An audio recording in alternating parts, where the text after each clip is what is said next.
In today's video, I'm going to teach you how to import CAD files into Revit. By the end, you'll know exactly where to go, what each option means, and how to bring in DWG, DXF, DGN, or SAT files with confidence.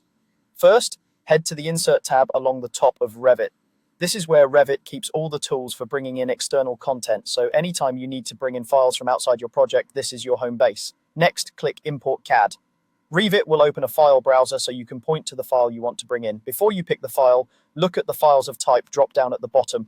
Use this to choose the format you're importing. DWG and DXF are common 2D and 3D CAD files. DGN is typical for certain civil and infrastructure workflows, and SAT is a solid geometry format. Pick the type you need so Revit shows you only the relevant files.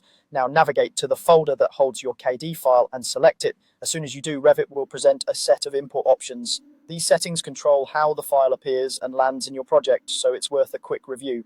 For colors, you can preserve the original KD colors or convert everything to black and white. Preserve is helpful when colors carry meaning, while black and white is cleaner for printing and reduces visual noise. For layers, choose all to bring everything in, visible to import only layers that were on in the CAD file, or specify to handpick exactly which layers you want. If you're trying to avoid clutter, visible or specify can save a lot of cleanup. For import units, AutoDetect usually gets it right by reading the file's units.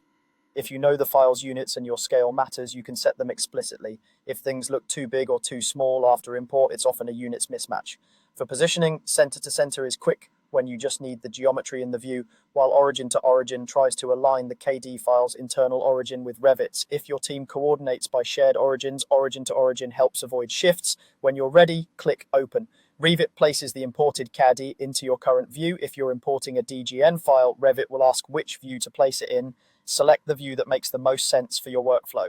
Once it appears, zoom or pan to confirm the placement and appearance match your expectations.